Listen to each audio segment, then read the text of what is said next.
Hi from Jackson Hole How about that? Where are you? What are you doing?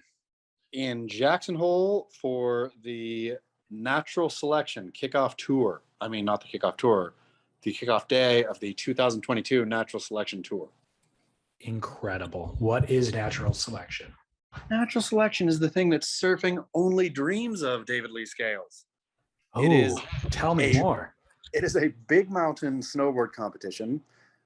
What do you always say, David Lee Scales? What is your main beef with surfing? What should surfing focus on? Competitive surfing should always focus on man and woman versus nature. Well, guess what natural selection is? Man and woman Man, versus the mountain. man and woman versus nature. And also, Amazing. they've done everything right. They've done everything right. It's a beautiful event. Really? So explain how the event works. Okay, so number one, I wrote about this on Beach Grit, at least this part of it. Qualifying series leading up to natural selection. The riders are chosen, right? So there's Okay. a panel of people. So you get the best riders, or they get the best kind of big mountain riders in the world. Or snowboarders in general, I suppose, like people who can do it all. Got it. Snowboarders who can do it all. And then when they were first streaming this up, I like to take credit for this right here. The initial kickoff for when they were just kicking ideas around of how the format should look and how everything should be, I went on a real rant. This was in Mexico. I went on a real rant about how in surfing, it's so frustrating that rarely do you ever get to see a head-to-head matchup of surfers you want to see, right? Like it happens every so often. But I mean, how many times are we going to get to see, say, a Gabriel Medina versus Idolo Ferreira? And we're not even going to get to see Gabriel ever again, maybe. But right. Like, yeah, in a normal season, that happens maybe twice. Exactly. And so I went on a real rant and rave about this and how much it made no sense, and how this idea of seeding coming from like low, highest seed surfs against the lowest seed, all this, like, yeah, great. That's great for NCAA basketball. That's great for NFL playoffs, right? Like, what does that serve us as? Who cares? Like, I don't care that John Florence goes against, the number 38 in the world. Like, that's not interesting to me. That's not a fun matchup. So what they do at Natural Selection, day one of the event, or before the event starts, like I suppose day one of the holding period, all the riders get together and they draw names. The name drawn gets to pick the person he wants to go against or she wants to go against. So you have these head-to-head matchups that have like built-in beef because the person is clearly picking someone they think they can beat. And so then that person thinking, this guy picked me because he thought he could beat me, or she thought she could beat me. And so day of competition. So you get these epic head-to-head matchups. They get 2 runs and then knockout, right? Like it's best of 2, that's it. But this like almost, I don't know, boxing MMA kind of format of each heat is a sort of heavyweight bout. Yeah. And you get to see people, like, imagine if they did this in surfing, which would, like, where there was a draw, you draw a name. So Kelly Slater gets drawn. Who does Kelly Slater want to surf against? That would be super fun, right? Is Kelly going to go for a freshie, on the tour, or will he give the people what they want and pick John Florence? Like, how that plays out is completely fun, and then is even more fun on competition day. It's a fantastic idea, and it's smart to do it the morning of, because if they're surfing 2-foot, wind chop versus 10-foot pipe, his pick is going to be different. Sure, and they don't do it. They do it the first day of the waiting period. So theoretically, they could be running the next day, but everybody knows what's on the, the forecast for snow. I guess similar to surf, what's coming, and so they knew. So for example, last year they just had blow or powder, right? It was like in terms of what these kinds of snowboarders like to ride, any snowboarder likes to ride. It was absolutely ideal. This year, it hasn't snowed for weeks.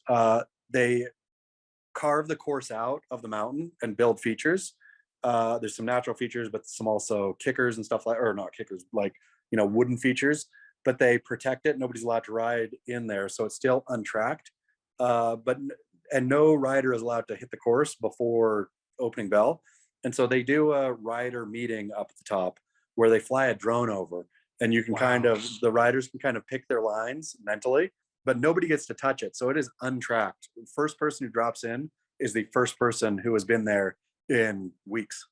That is incredible. Yeah. And so this year, again, snow conditions not the best, but it is man and woman versus nature. This is what nature dished up. And so they all have to adjust to this, right? It's a lot faster, a lot scarier. Like when you're hucking off stuff and landing in bottomless powder is one thing. When it's all skitsy and you're hucking off stuff and you don't know if it's like a little dust on crust or, you know, if you have a soft landing, and people figure it out as the day goes, but it's a whole different thing this year. And I think more enjoyable to watch this year, even like without the bottomless powder. I love it. So this is a tour, you said? Yeah. So this is stop one, which theoretically, I suppose, it ends in Alaska, right? So so this would be a qualifying baldface.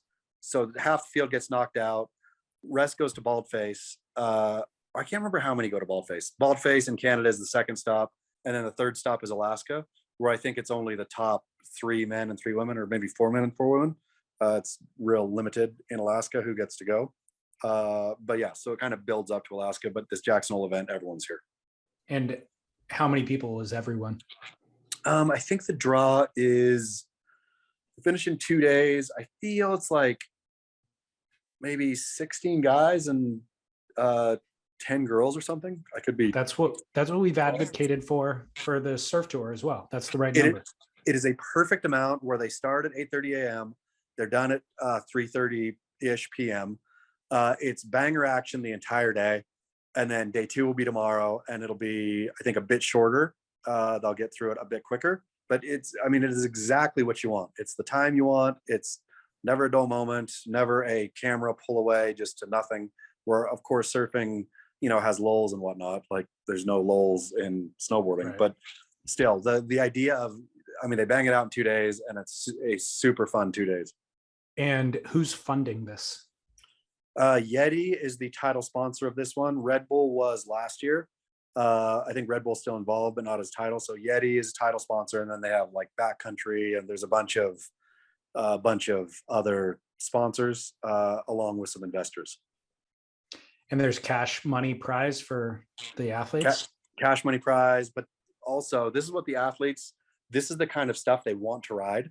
Like, so Travis Rice is the one who started this and built the competition format and the competition venue that these guys all just lust after. Yeah. And so getting invited and getting to ride it is like a win in and of itself. And then winning, of course, is great, obviously. But even getting invited and getting to ride the course is like a major deal. Is there another championship tour equivalent in snowboarding that would be the equivalent to the WSL? No, and that's I wrote about this format on Beach Grid, and some snowboarder got on there and said, "Are you kidding me? Like, snowboarding is such a junk show. It is there's no way to crown champions. There's no, you complain about the WSL, but you don't know how good you have it," kind of thing. Where I'm looking at him saying, this fracturing thing, I don't need a unified world champion. I would way rather have a 5 or 6 wave, where I keep now kicking Travis. Okay, come on, buddy. It's time to make surfing's natural selection, right? Where it's the stuff we talk about it is pipeline, cloud break, Chopu, 5 waves, 5 venues, where I would way rather have that be my mental surfing champion than the person who wins the one-day surf off at Lower Trestles. Right. Well, we proposed a new format for a surf contest last week. I don't know if you remember or not. It was the Grit Surf Off. I think a listener actually proposed it. It was Scott Bass versus you versus me. Yes. We've got a follow-up call. Great. I'm going to play that for now. Chaz, David, Eric from Garden Grove here. I thought on the last podcast you guys were really going to close the loop in terms of the Chaz versus David surf-off, a general beach grit contest, and the Dahui Backdoor Challenge idea of a team aspect of a contest. So here is my humble submission. The DeGrit Middle-Age Challenge. Team Chad Smith versus Team David Lee Scales. You each respectively go recruit 3 willing members of the Beach Grit community. Could be a current or former pro. In fact, I hear Gabriel Medina is available. Could be an average Beach Grit listener. Could be a celebrity like the coveted Jonah Hill or the elusive P. Diddy. You then have a surf off at a mutually agreed upon location. Video it, have the Beach Grit listeners score the waves. I know there's not the budget for this, probably now or in the future, but it's something I would pay to see. All right, thanks, guys. Get barrel. Love it so much. That he's from Garden Grove, a small town, wonderful small town outside of Eugene, Oregon. Oh, I'm sorry. No, that's Cottage Grove. Sorry, Garden Grove. Even better. Garden Grove is, it's by Huntington Beach, and Sublime wrote a song about it. Yeah, wonderful. But also brilliant. Absolutely perfect. This is what we should do. But we should, I feel, this should grow a little more. It should be my team, your team. Scott Bass should have a team, right? Yeah. Who else could have a team? I feel there's we could expand certainly, but I think including members of the listener community into the teams is the key here. So I would like, for my celebrity / semi-pro, I'm going to pick Nick Carroll to be on my team among our listener / Beach Grit pool of people who participate in these conversations. Nick Carroll would be my pick. I've got Jamie Brisick. Great pick. Yeah. Great pick. See? So it's now on Scott. Yeah. This is totally wonderful. This is a great idea. But you know who else I would pick? I feel that I would pick Negatron. Have you seen him surf? No, but so this is what's great about this idea too, is he said it's judged by the listener community, and we don't know how they judge. And we are not going to give them any sort of criteria at all. We're just going to give them a score pad, and they could pick 10 just because they like Negatron's comedy. And Nega maybe doesn't even get to his feet, but they give him a 10. You know? Perfect. I mean, this would be, okay, say it a lot, say it too many times, of the things we need to make happen. We did make Project Belly happen. I feel we should actually make this happen. Okay. I mean, add it to your to-do list. So picking Negs would be hard because he's in New Zealand. So this first one, we'd probably have to pick it'd be in Southern California.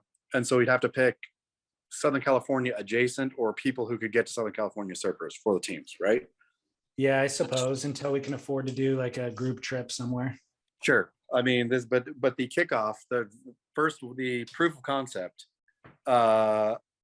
we should really do this. Talk to the people at Yeti. Talk to the people at Red Bull. Be like, look, we want to take over a resort in Mexico.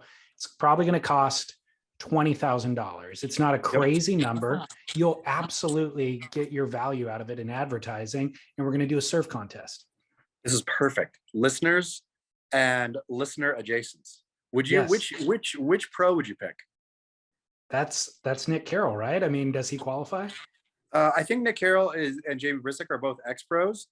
I think those tick the same box. For my pro, I'm going to go first since you went first on Nick Carroll. I'm picking Evan Slater. I feel like he's also adjacent. He fits the same category as Brisick and Carroll. I think he's okay. That's still my pick. Are you picking Matt Parker? No. If we're going to actually pick like an actual legitimate pro, but it has to be somebody adjacent who is a listener and or aware of podcast or Beach Grit. CJ Hobgood. Who? Oh, CJ Hobgood. Good call. Good call. I'm going to pick Damo then. Or even better. Sorry, CJ, but even better, Matt Keckley. Oh, you'd pick Matt Keckley over Siege? Dude, have you seen Matt Keckley surf? I have. He really rips. But Siege is rips. A world champion. Asterisk. He's focused on selling real estate right now, and I feel like Keckley's spending more time in the water. But imagine dangling the carrot in front of old Siege Hobgood. You get a whole nother crack at the surf nut, CJ. Like that real estate. So your crack at CJ last week and just now this week did not go unnoticed. And Oh, so good. we have another call.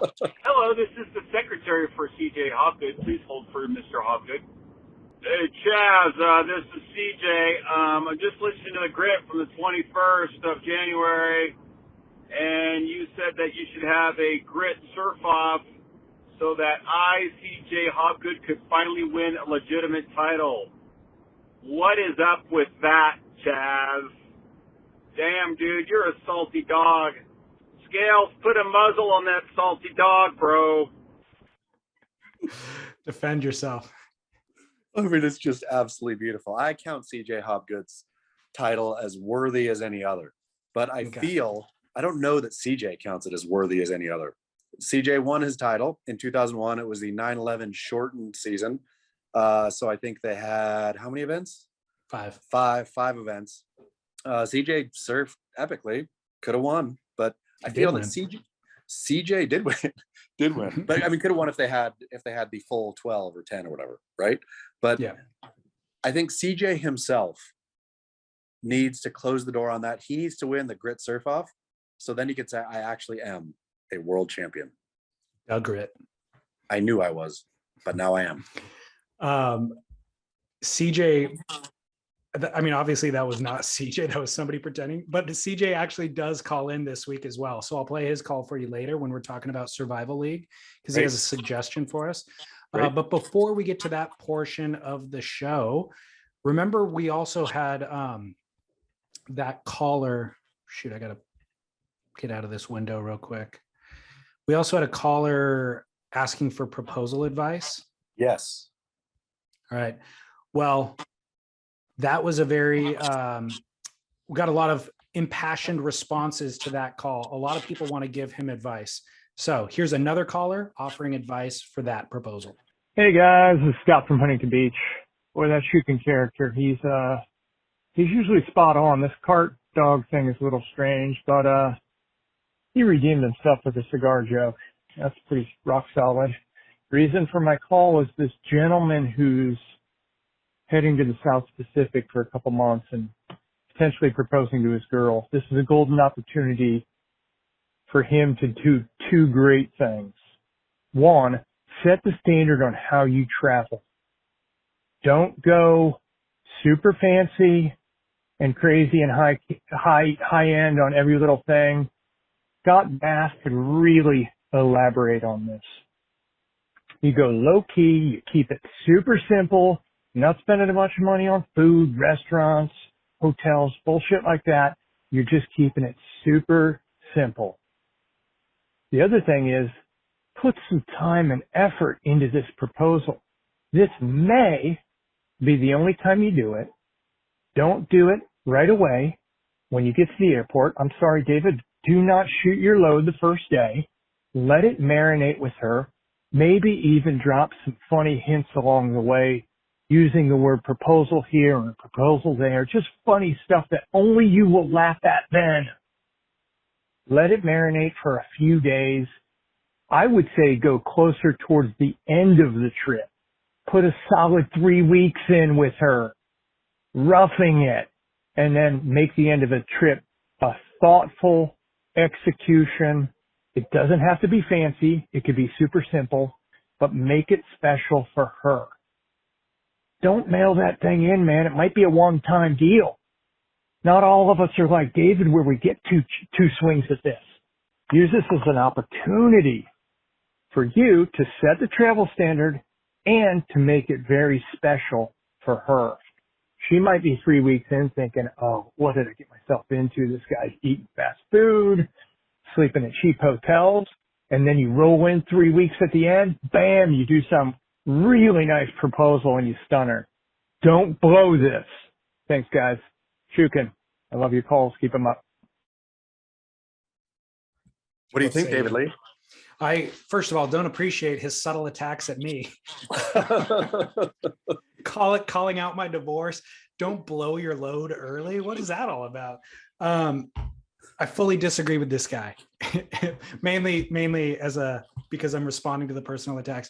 But no, I don't like the idea of set a precedent and start slumming it immediately. Eat fast food. like this manipulation, this that you're trying to, I don't know, this head game. I'm not into that at all. I think, and he's also said, don't spend money on food. What would you rather spend money on? Food is the thing that you should be, food and wine is the thing that you should be spending money on. Here's my deal. Go above your means.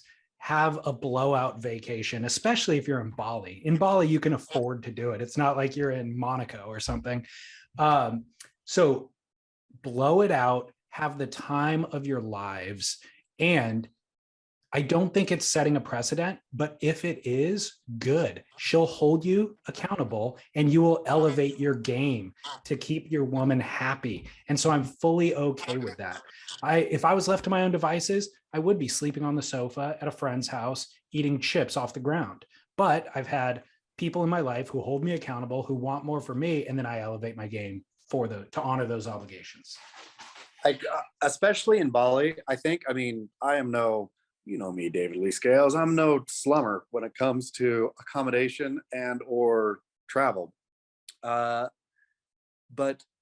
especially in Bali, like ending up at a hostel, backpackers hostel or something is, who wants that? You don't want that. Nobody. I don't want that. This guy doesn't want that. Nobody wants that except maybe Scott Bass wants it. Now, does Scott Bass like that kind of stuff? Does he enjoy slumming? I don't think he's proper slumming. You know, he's not in a hostel. He's just also not at a luxury accommodation. But Bali does have fantastic luxury accommodation for, I haven't been there for a minute, but I feel you get something pretty solid for $300 a night, which $300 a night. Absolutely. Well, like, this is it. This is your time. And elevate yourself. Force yourself to reach a higher rung. I agree. I think I stick with my original advice. Propose immediately, go all out and have a 3-week or a month-long celebration of the love and go all out. I'll say, I'm just say don't even propose. Tell her you're getting married. Give her the ring on the plane. We're married now, or we're on the way to marriage, and then have a great time. Boom.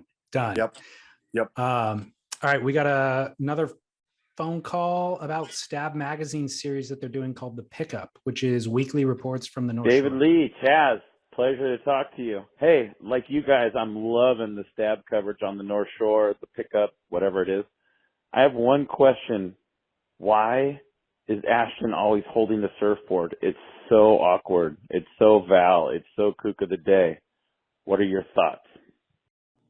Are you watching The Pickup? I haven't yet. I have not yet. And when he said, I'm glad you guys are loving it, I was like, I'm not loving it. I haven't seen it yet. I'm loving it.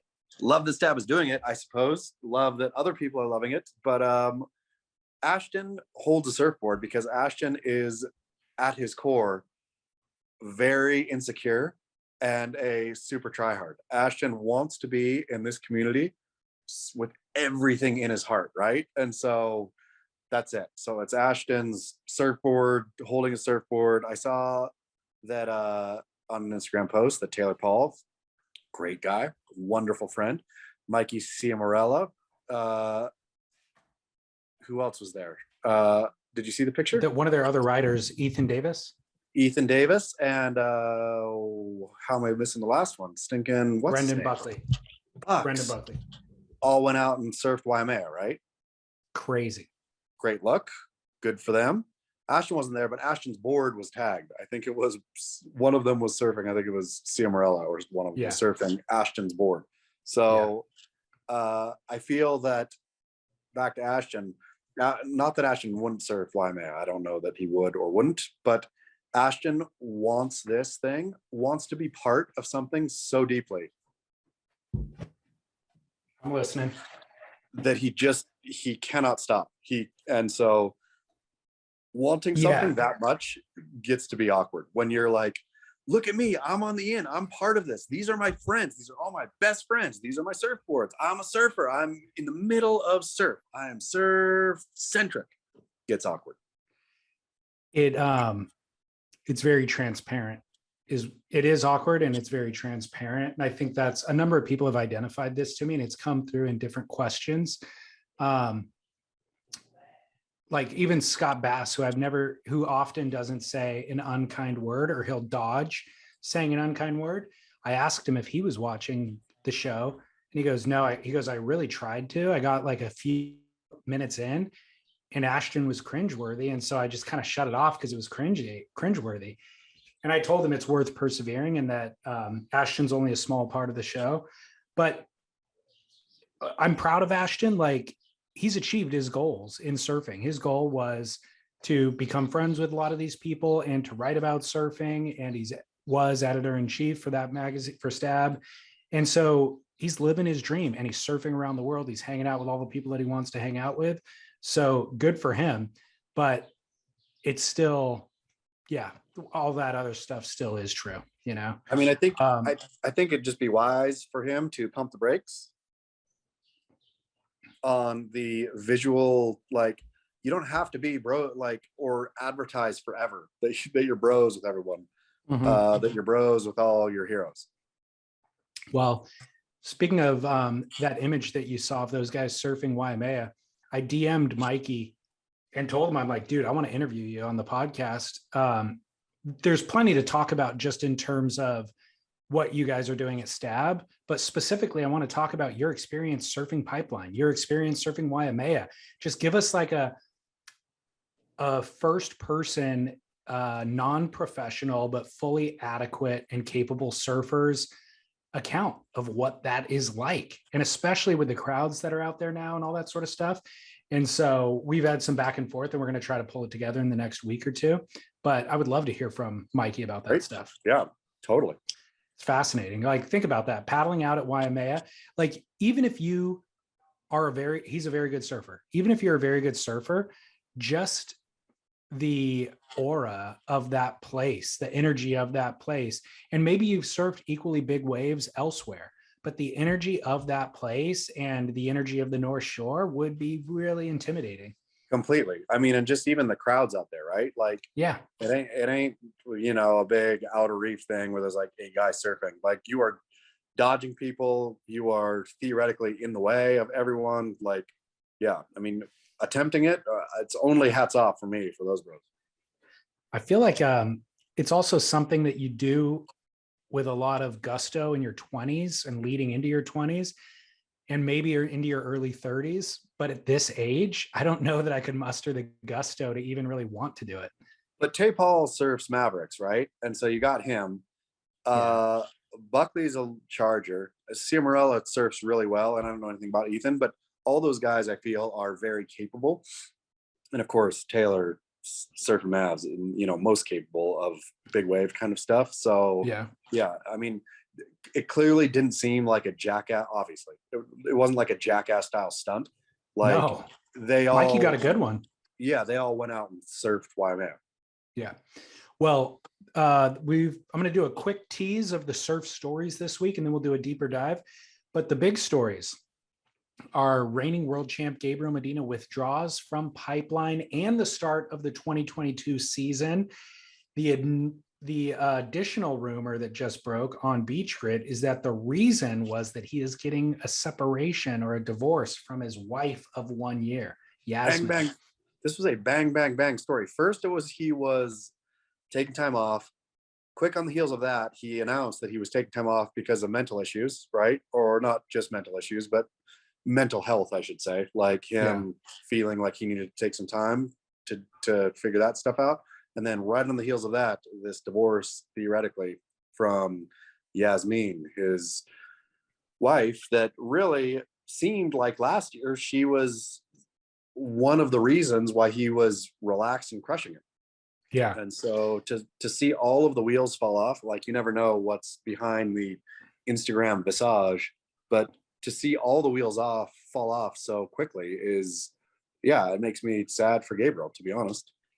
Well, let's go ahead and get into it. I was just a quick tease of the other stories. Kelly's got a belly, Waimea breaks, Eli Hanneman has a near-death injury at Pipe, Jonah Hill sustains surfing black eye in Hawaii.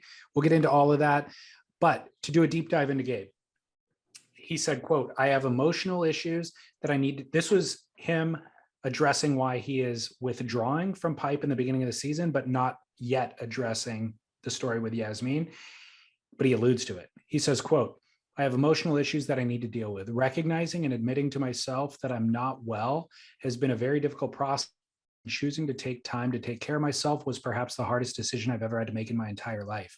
I've wondered a lot lately if I should make this public or keep it private, but it's only fair that all of you who have always rooted for me know the moment I'm facing. Mental health is very important. I need to be 100% mentally to compete again.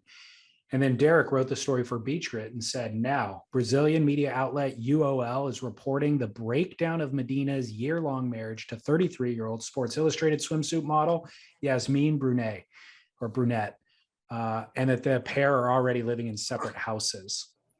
So here's my take on this. This was the volatility, the highs and lows that Gabriel experiences indicated like that something like this could happen, that there's a certain fragility on the other side of the intense highs and passions that he's been exhibiting. And so in this past year, the images that he's posting with Yasmin looks like a high schooler who has his first girlfriend. You know what I mean? Like, it doesn't look like a mature person who's integrated this love of his life and these relationships into his workday Really? and his competitive savvy and all these other things. It just looked like it was taking over his world. And if it takes over your world, then how are you going to navigate when something goes sideways? You know? I mean, like, I think Gabby's been, obviously he's three-time world champ, like, been a long time topic from, I mean, his blowing up kind of right when he hit the scene, right, to his kind of paddle battle-y, altercation-y kind of things in the water, to his family situation early on, you know, step dead on the beach whistling, to, you know, the breakup of that family. Like, Gabriel has been surf media fodder, and I suppose probably Brazilian national media fodder for a long time. And thinking the pressure kid's under, right? He's still youngish, and yeah, I am pulling for him. I hope that he can take whatever time he needs away and get to a place where he feels okay. Like, I can't imagine that I mean, like what you said, that volatility all around all the time would be tough. Yeah. So let me ask you this. Is it a wise idea to take this time off? Going through something that traumatic, imagine how that would translate into his performance at Pipe and Sunset. Well, I mean, JP Curry just wrote in the Beach Grit comments about maybe it's not this year, maybe it's not next, but he cannot wait for the Medina Rage Tour, where Medina just comes out firing, right? So for one, yes, like, I think taking a year off in your prime is, you know, like, he knows obviously himself better, but this is his prime career. And Kelly has shown that a career in surfing can go a lot longer probably than in other sports, theoretically, if you keep caring and keep wanting to do it. But I also don't know that necessarily the tour is the worst place to be, right? Like, the worst place to kind of cocoon. If you go to Hawaii and you stay, like, you just think, hey, I'm going to focus on the tour. I'm going to bring a tiny entourage, you know, like real friends and whoever, like, can help me. I'm going to think about surfing, and, like, I'm just going to let the stuff, I don't know. I guess I've never been one to go to therapy. I suppose I just work stuff out by doing stuff.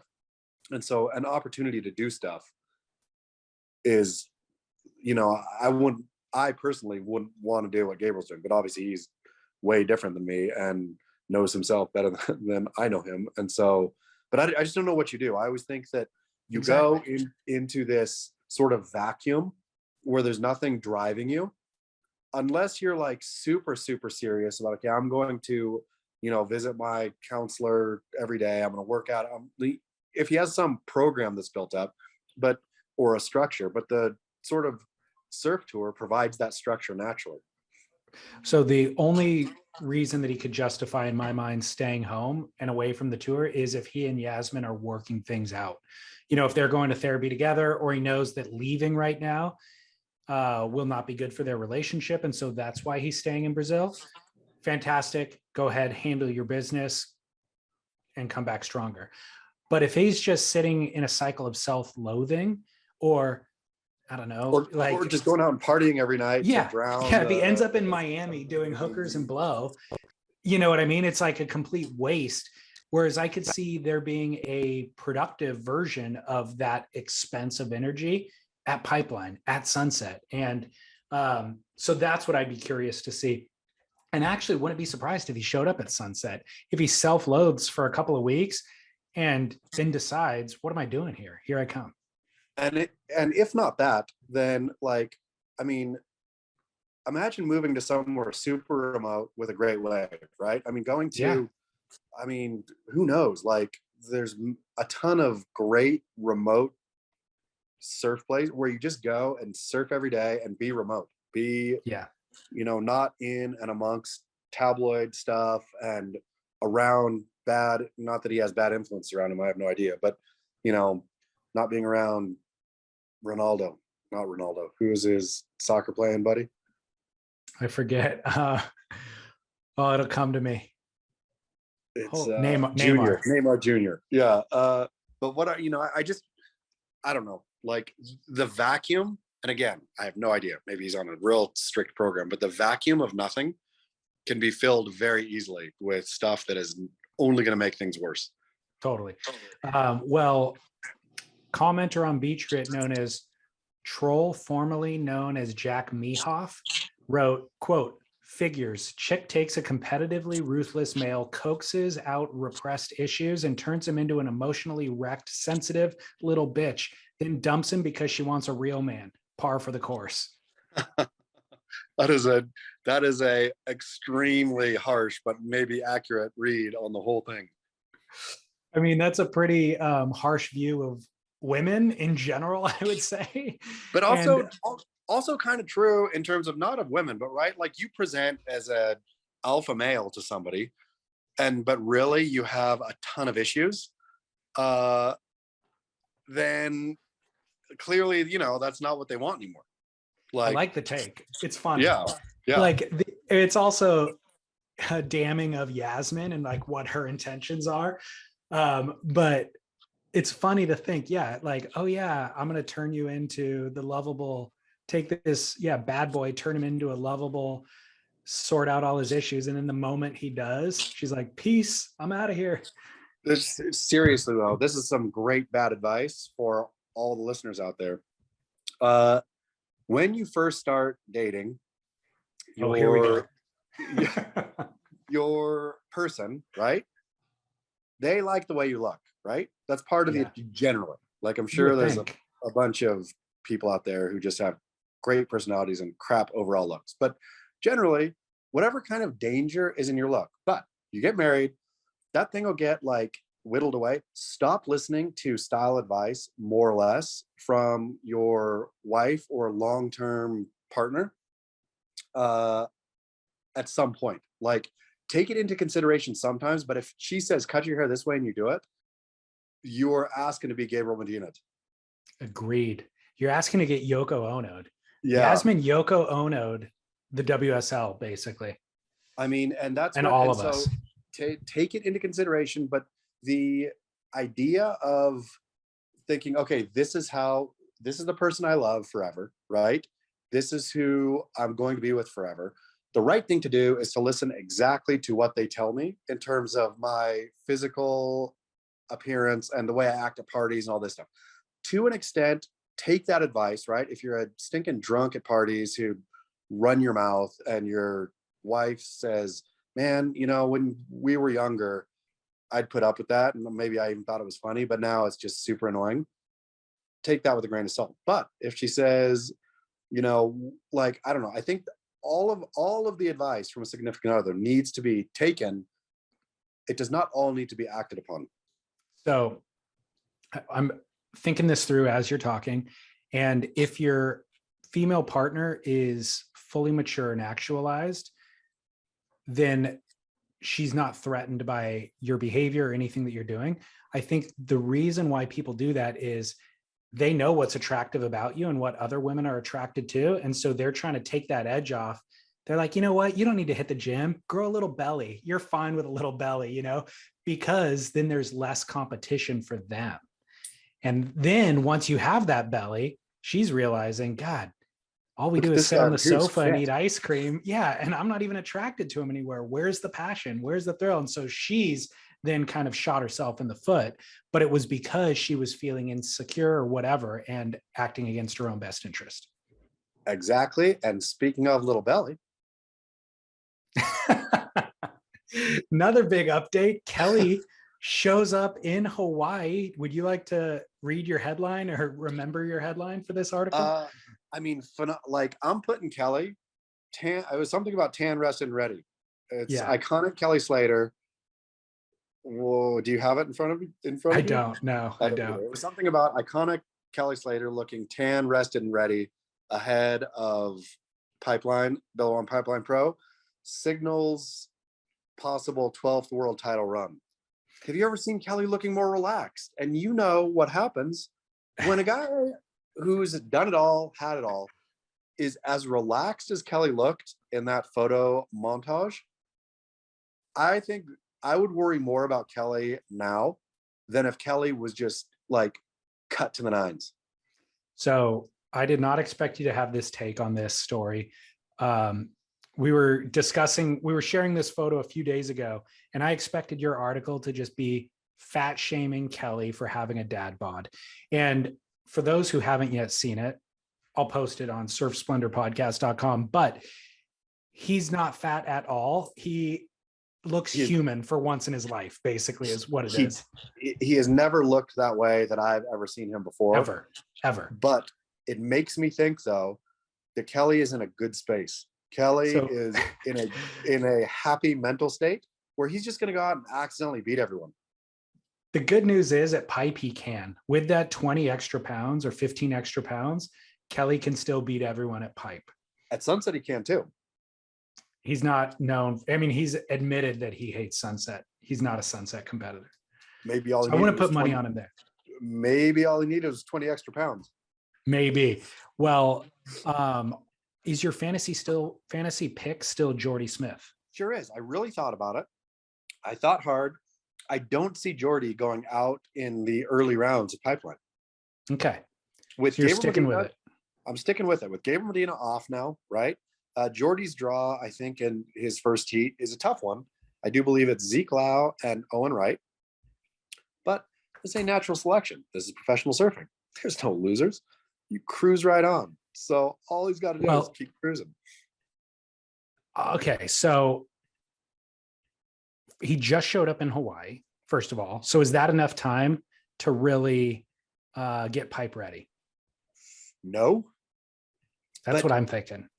I don't think it is, but the shame that will come down upon Jordy Smith's head, I would imagine, for going out early at Pipe would be enough for him to get out of the round of 32.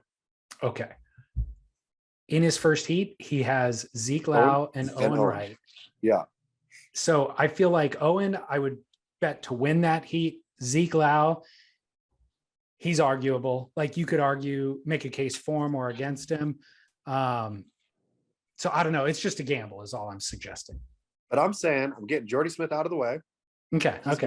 He's going to get me through. You say Jordy Smith for J-Bay, which the sensible option. But I should totally not choose Jordy Smith. Anytime I have a feeling about anything is an awful feeling. Let's let Bruce from Austin give you some fantasy advice. Hey, what's up, y'all? This is Bruce from Austin, Texas. Long-time listener, long-time subscriber. I just finished listening to this week's episode of The Grit, and y'all were talking about Survival League. Look, I have the ultimate pick.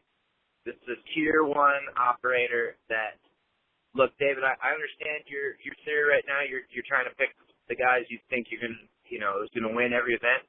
But I swear, if you look at that top 10, man, your picks are going to run real thin if you keep up that strategy. But the caveat is, it will work this first event because Mr. Pipeline himself, I like to say, Kelly Slater is the ultimate pick because this man will not be going to Australia this year. Look at the tennis star. They're not going to let him in, right? So obviously Kelly's not going to make the mid-year cutoff. I think he's always a lock at Pipeline. I shouldn't have even said this, but I just had to say it, man. It's the perfect pick. Pick Kelly Slater. Cheers, y'all. Keep up the work. Love to keep up the work. And I totally, while in my heart of hearts, I feel Kelly Slater is tan, rest, and ready. It also looks like, what's he doing?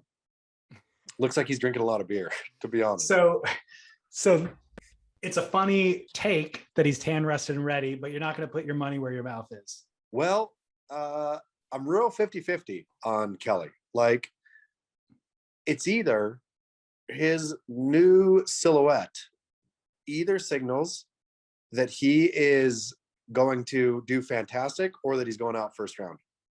Okay. One more call to try to convince you from CJ Hobgood himself.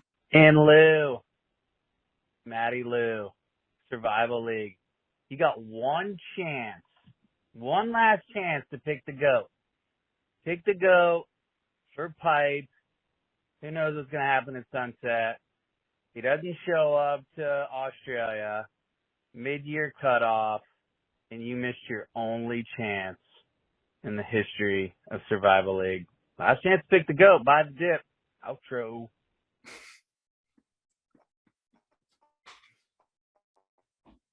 And right. if I said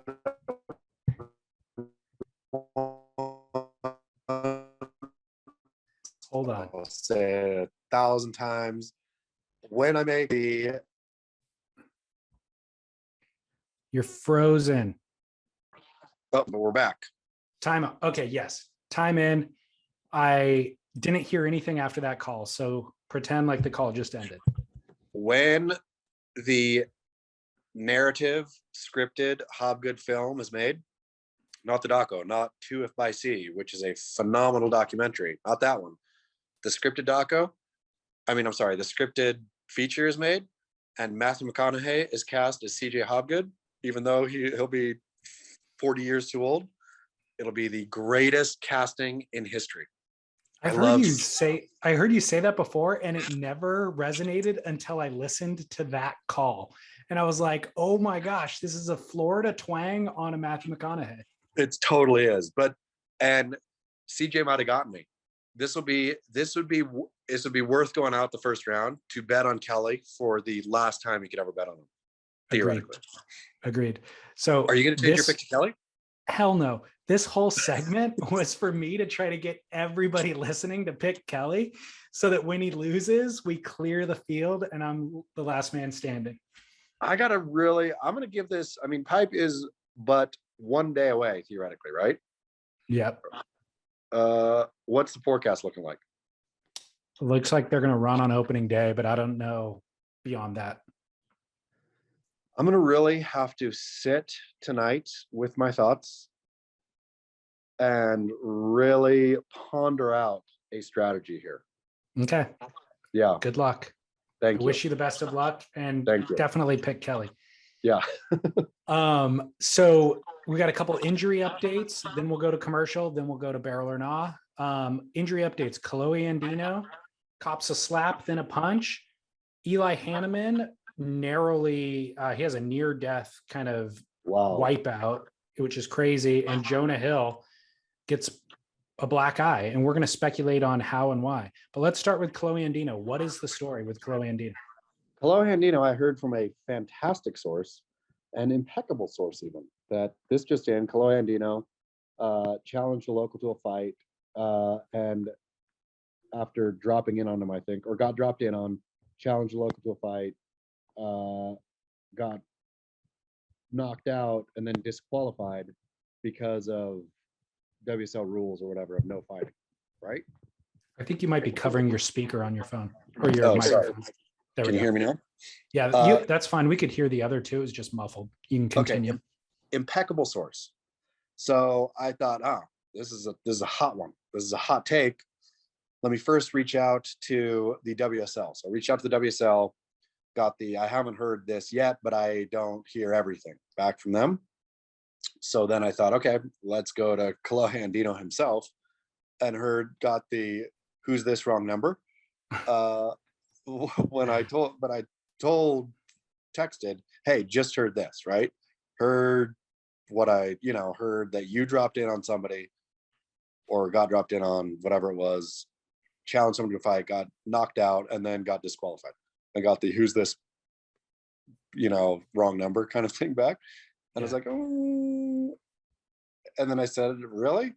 And it said, she sounds nice or something. The follow-up text. I was like, okay.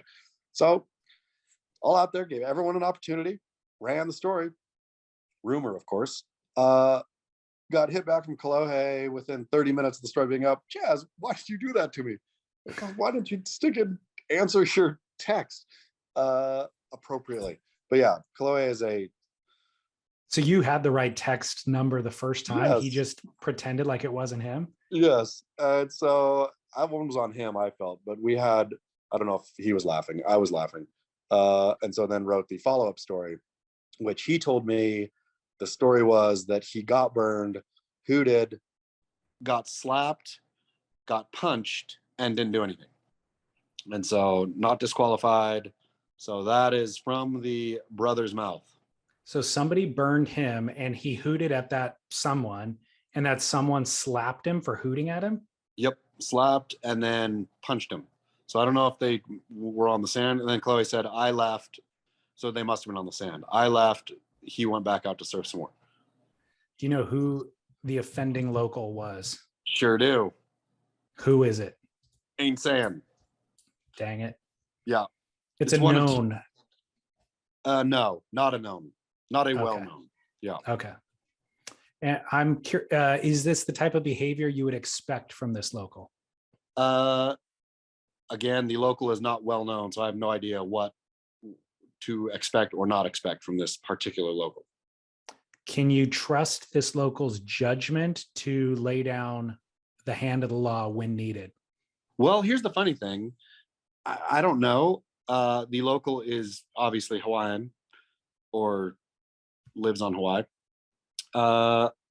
But it's funny. People were real mad at the first story, right? Like that it was dang clickbait and all this. But the disqualified part was untrue. But the meat of the story to me was that Chloe got punched out on the sand. And that was the story, yeah, it's still a valid story, I think. Yeah, I thought so. Okay. Well, I love the goss. Thank you for spilling that. And I felt good about it. I felt it was back to Beach Grit's early roots of I agree. Semi-founded gossip, run up flagpole real quick with a couple errors that get corrected on, not in the story itself, just on a subsequent story. There's two stories now that get to live. More importantly, though, it's the type of stuff that if you're not in the industry, that you want to hear. Those are the stories you want to hear. Of course. Well, and to Kolohe's huge credit, he didn't throw a hissy fit about it. He was just like, oh man. And I said, okay, great. I'll write your redemption story. And he said, this does not redeem me or something. And I was like, yeah, it does. And then he said, I'll take that as an I'm sorry. And I said, nope, you can take it as I love you. And that was it. Like, well, I love the way that he handled himself in the situation. I like that he did not fight back. I like that he just went in after that, because the reality is, if you're a professional surfer and you're going around the world to all these different venues and trying to battle for waves, you're going to get in altercations like this. And he's a very privileged, very fortunate person. And you got to just be the bigger man at sometimes and let somebody else pound their chest, and you're going to be the one who receives it. Yeah, like he asked me in text, why in the world would I get in trouble? Like, why would you think that I would do anything to get myself disqualified, kind of thing? Like, very clearly him knowing that if he fought back, there was a great chance that he would get disqualified and maybe something, worse. But I said, my response was, fun sometimes to get in trouble. I don't know. But yeah, no, he was head on shoulders, took his licks, lives to fight another day. Good for him. Good on Yep. Kolohe. This is his Yep. redemption story. Well, I mean, that's the whole thing is I don't understand people's beef with Kolohe, to be honest. Like it's a confusing part. Like I suppose I get if you have a narrative from the outside that Kolohe is this privileged silver spoon spoiled kid sponsored by Target, back in the day, and just this like gravy train, undeserved gravy train. None of those people know Kolohe. Kolohe is very, very funny. He's very self-aware. He works extremely hard for everything he's gotten. And he's not spoiled or privileged at all. Like the fact that I can run up a rumor that claims he's disqualified ahead of the event, and he's only vaguely miffed, and not even that miffed, like just stinking beach grit. Like it is testament, I think, to Kolohe's character and to Kolohe being truly and properly a core surfer, in that he's not just a little baby, right? Like he not only gets the joke, like he both appreciates the culture, I should say, and gets the joke. Yeah, good. Well, I think that's an adequate apology. It's true. I've always loved Kolohe. Eli Hanneman, I'll just read Derek's story. He says, Eli Hanneman, the 19-year-old from Maui who surfs as well as a wizard casting a spell, has almost died in a bizarre wipeout at Pipeline, his board reversing into his guts while his head and face connected with the infamous reef. And in Eli's Instagram post, he said, I ended up with 8 staples in the back of my head, 6 stitches in my chin, cuts all over my body from my shoulders to my hips and lower body, all of which were from the reef. The head injuries are always a major concern and something that is going to be looked into, since I did have a concussion, but the most significant damage was actually done to my board. Underwater, the board must have hit me hard in the upper abdomen, causing a laceration in my pancreas, which was causing significant pain to my stomach area. He goes on to say other things, and one of them was just a huge shout out to the people who saved him, including professional surfers and the lifeguards on duty. I mean, my goodness, though, like, this is terrifying, and I don't know how this doesn't happen daily at Pipe. I know, how crowded it is out there, the way those guys take off, like how they challenge both themselves and the wave. Like, I mean, Eli Hanneman is a phenomenal pipe surfer. He's no Mikey Ciamarella. He is I mean, he is like a battle-tested, young, sure. But I've seen Hanneman's clips at Pipe, and when he surfed there in contests, he's a phenomenal pipe surfer, knows it. Where one little thing goes wrong, the reef is right there. There's crazy turbulence. And of course, again, I'm daily shocked that this does not happen multiple times a day at Pipe to pros. Yep, fully agree. And the crowd really complicates everything because you put yourself in positions you would never put yourself into. You're avoiding, you're taking lines, you're taking off, it's all pandemonium. From the way you paddle into the wave to the line that you take on the wave, all of it is negotiated differently than it would be if there was nobody in the lineup.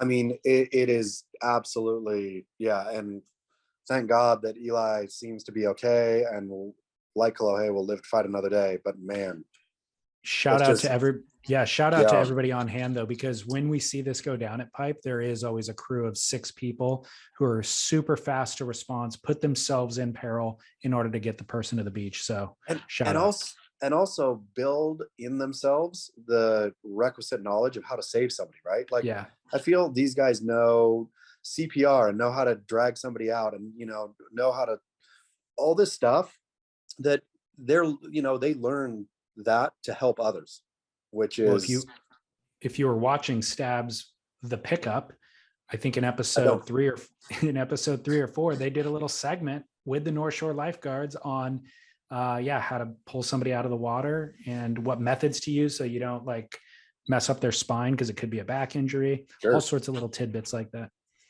Was Ashton holding a surfboard? He was, yeah. And he was wearing croquis, which somebody else asked. They're like, barrel or nah? Croquis. And they sent an image of Ashton wearing them on his sunglasses. I mean, if Ashton, I'll tell you, one of the only time croquis are appropriate. If you're deep sea fishing. Sailing or deep sea fishing. Yes. Yeah. If you're on a boat, croquis are great. Yeah. Otherwise, Ashton. Well, the other big injury this year on the North Shore so far is Jonah Hill. Was he on the North Shore when that injury happened? He's been on the North Shore for a couple of weeks with his significant other, surf instructor Sarah Brady. And I saw them traveling there together, and then I haven't seen them post any surfing content whatsoever. All that they post every day is selfies, basically, which I think is kind of funny. And the waves are pumping. So I'm like, Jonah Hill shows up on the North Shore and it's freaking 10 feet and firing. Where is he going to be surfing? I mean, that's the thing, though, is Jonah Hill should have gone straight, and maybe that's where they were, straight to Waikiki and paddle out on a 15-footer and had the kind of fun that he's accustomed to. Well, he ended up with a black eye. Who knows? So the segment for you and I is going to be speculation. How could this have possibly happened? Did he get punched by the same local Kolohe got punched by?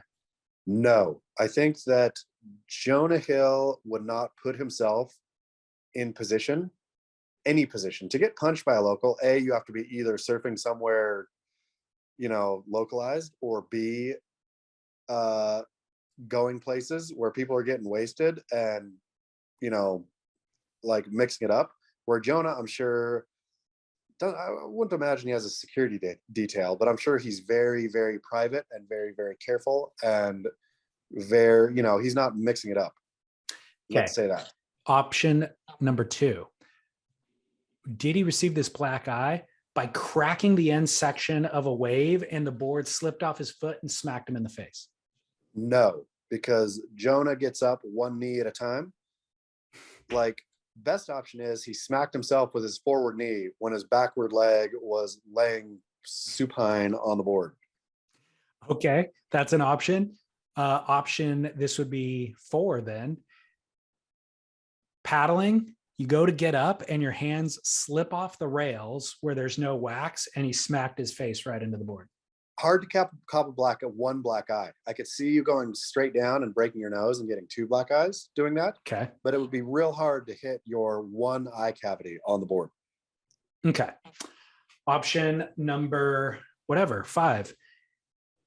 He is adjusting his button down that he wore into the lineup. A rogue set comes, knocks him off his board, and it hits him in the face. I'm going to say no, because once again, the rail of the board, any part of the board is too big to cause a singular black eye. How many surfers have you ever met who got a black eye while surfing? Very few. Exactly. I think it is you either get punched to get that black eye, or you slam your knee in your eye. Okay.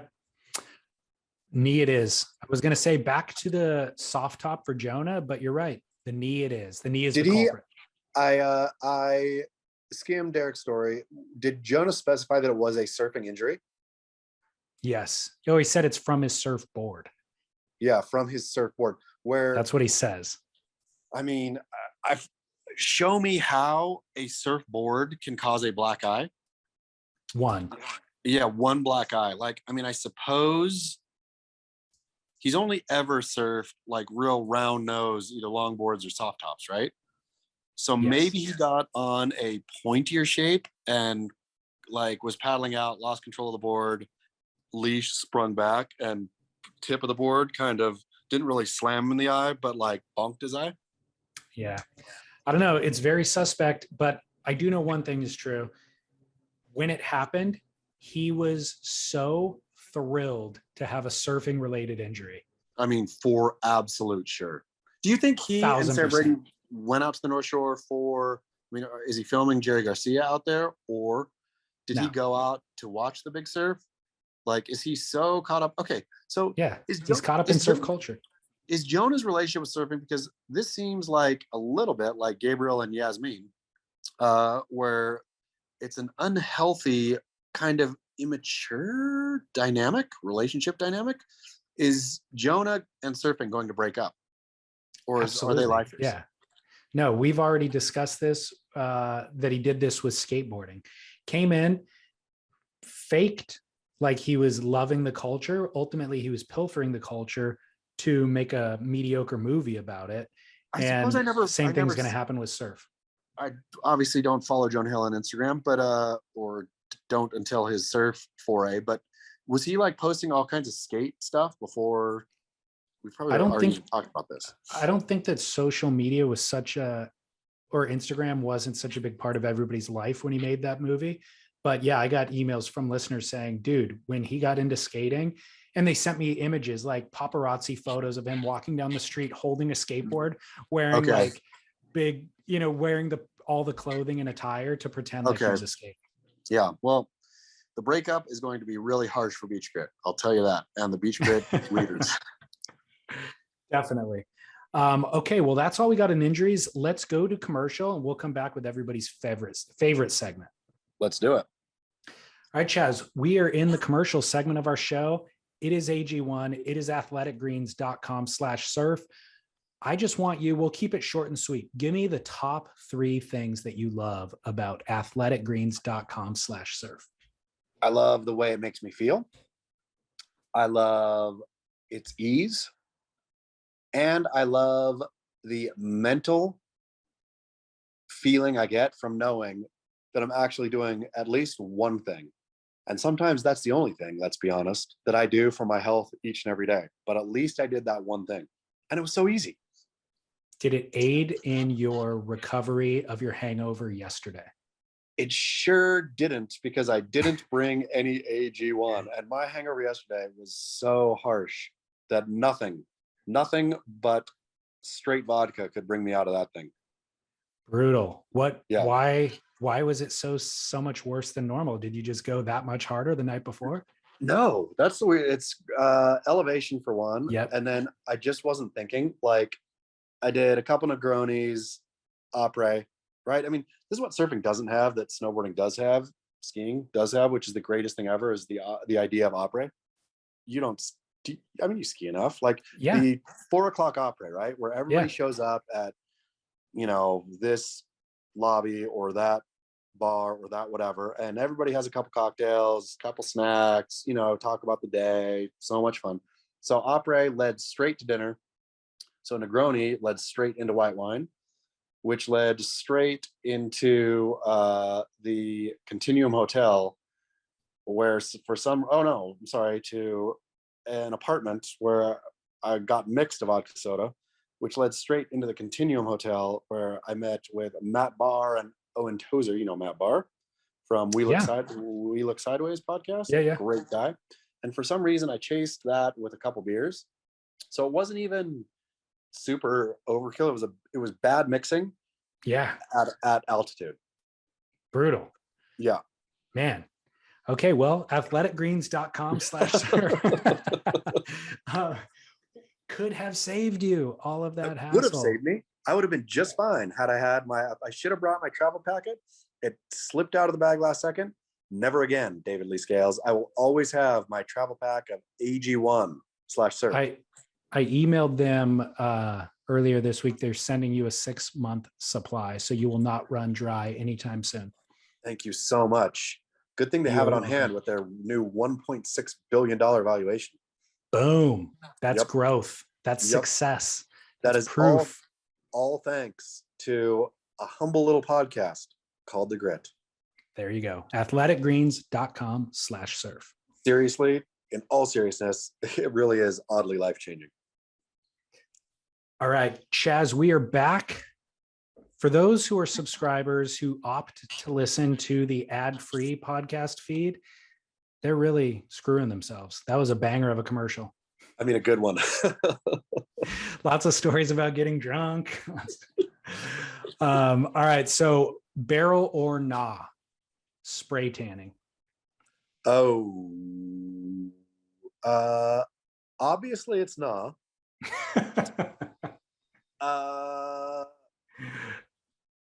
Yeah, I'm just gonna go straight nah on this one. Like, well, what's funny is you say obviously it's nah, which to you and I, to anybody who lives the surf whatever life or culture, lives near the beach even, it's so clearly nah. For like, it's hard to even define why it's nah. But for everybody else, which is 99.9% of the population, they're fine with it. It's actually a thing. It's a thriving business. It's an industry. I mean, it's crazy to me that you can get orange on shirt collars and have that be okay. Like, I know. like it's a real, like even if nobody saw the complete artificiality of your tan, if it totally looked legit, like, yeah, oh man, look at this guy just came back from the Bahamas. The damage it does to your clothes, I just don't know how that's worth it. Like, I also don't know how you live in a place like Jackson Hole, right? I mean, to be fair, it was super bluebird today, last couple of days. And so you go out and get like that mountain tan. I mean, where you live, your skin should reflect where you live, more or less. You shouldn't be jumping through artificial hoops to look away that where you don't live, right? Like if you lived in Cleveland, Ohio, and the sun doesn't shine for 8 months of the year, saying, I don't know what the weather in Cleveland is, but let's say everybody should look pale. That's where you live. You live in a place where you don't have access to sun. So great.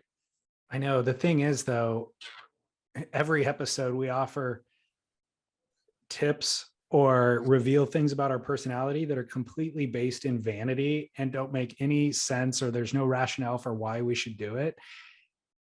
Except for this one, it seems so, I don't know, like I can't justify it in any way. Like, I agree with you. I would look better if I was tan. I'm not going to do it. I'm not going to artificially do it. I'm just going to be white. So, I mean, and I think everybody understands, right? Like, I will say, if you live in a place that is sunny, and you don't have like problem, you're not a redhead or whatever, but if you live in a place that's sunny and it's in summer and you are pasty white, that's a problem. That means you are a blob who doesn't get outside, right? In the winter, I think everyone gets a pass. If you're trying to cover up your lazy blobness by spray tanning in the summer, that's super lame. It's real easy. Go outside, get some sun, right? Like, It's not that hard to get sun. Yeah. The process of just spraying yourself with like a lacquer is just insane to me anyways. Yeah. I think that's where the initial part of the problem exists for me. And then the vanity is a second thing. And the trying too hard is a third thing, but just spraying yourself with a spray paint is weird. Disgusting. Yeah. Nah, no barrel on Thumbs spray down. painting. The next one actually comes from a listener, and it is a classic. I'm shocked that we haven't thought of this one before. David Lee, Chaz, barrel or nah, carrying your board wax side to body. I think it's an atrocious mistake. Let me hear. Bye. I write about this in the best-selling adjacent book, Welcome to Paradise, Now Go to Hell. Never carry wax side in. It's disgusting. I don't know what you're thinking. Like, you're waxing up your wetsuit, you're waxing up your body. It's just a mess. Pete Mel doing it right. Guess who's doing it wrong? Tom Carroll. BC. Tom Carroll. So I agree with you. I did not know, or I don't remember that you wrote about it in that book. But it is hilarious that there's a right way to hold your surfboard and a wrong way to hold your surfboard. And we all, again, like spray tanning, we all know instinctively that the right way is with the wax away from your body. And the problem is I still get wax. Like if I'm carrying my surfboard to my car before I go surfing, I'll end up with wax on the sleeve of my shirt or whatever. So it still gets transferred. It's just not on the body side of your shirt, but it just doesn't feel right. There's a way that the rail kind of grips your hand. It just doesn't feel right if you do it with the wax inward. It's completely true. And everyone should, I would love for a caller to call in with the time and place to carry your board wax side in, because for me in my house, there's no time ever. Exactly. Well, Tom Carroll is a famous pro. Richie Collins is another who often carried their board that way. And I'm going to be interviewing Tom Carroll sometime soon when our schedules align. And this will be the number one question that I ask him. I'll have him defend himself. Great. Love it. I'll get to the bottom of this and I'll report back. Final barrel or nah. This one is related to Jonah Hill. I kind of mentioned it previously, but wearing a button down shirt in the lineup while you're surfing. I do it all the time. In hot climes, it's not the best, I will say, and I'm angry that Jonah Hill has taken this from me, but if I'm in Mexico, I will often wear a long sleeve button up in the lineup, as opposed to, don't like rash guards, silly surf shirts. What's that? If you're surfing for a long, many days, then love it. do it. Do you keep it buttoned the entire time? Yeah, because my point is also sun protection, right? So I will keep it. Sometimes I'll do like the Cholo Gangster button, where I'll button like the top 2 buttons and let the rest hang free. Sometimes it depends on how the sun is hitting that day. The bummer is, oftentimes I've blown a good number of takeoffs where these sleeves get caught on the palm pushing up. Yeah. But it's worth it. So it's not an aesthetic decision. No, for me, it's like the best, because you still get tan through it. It's not like, it's like better than sunscreening up. Okay. I'm not sure that that's accurate or that that's totally true. It is. You still get tan through your button up because the water, it gets wet and it's basically sea-ish through. But what I mean is the UV rays might still get through and you could still get sun damage. Oh, I'm not worried about sun damage. I want the perfect tan. I just don't want to be sunburned. Yeah. This from a cancer survivor. You get a real nutty tan and cancer. Brutal. Yeah. All right. Well, I'm going no barrel on this one because I think that it's generally for aesthetic vibe. And unless you're Aussie wrong, Aussie right, doing a crazy air, then it doesn't look good. It looks cheesy. If you're just pumping down the line with bad style, then it compounds the bad style. I would like to encourage our readers to give it a try, not at their home local. It's got to be super warm. It's got to be Baja, Southern Mexico, Indonesia, like hottish water. Okay. Great option. Okay. Let the listeners try that out. I won't. Purple is my color of choice. A purple button. That makes sense. All right, Chaz, great show. Beachgrit.com is where they can find all these headlines. Surfsplendorpodcast.com is where they can find all of our podcasts and subscribe for $5 a month to support our work here. Athleticgreens.com/surf is where they can support our sponsors and find optimal health. At Surf Journalist is your Instagram. Anything else you want to promote? Natural Selection, going to be running live day 2 tomorrow, 8:30 Pacific, I do believe. So very much well worth a tune in. I think you can find it at naturalselectiontour.com. And truly, even if you don't snowboard, tune in to watch it just for the way the format works. And I mean, how epic the whole contest is. I'll check it out. I'm really intrigued. It's totally worth it. It'll be on day 30. I think you did a better job explaining it this time than in the past, because something about it intrigued me this time. Watch it. You'll be captivated. All right, man. Have a great trip. Thank you. Until next week. Yeah, barrel.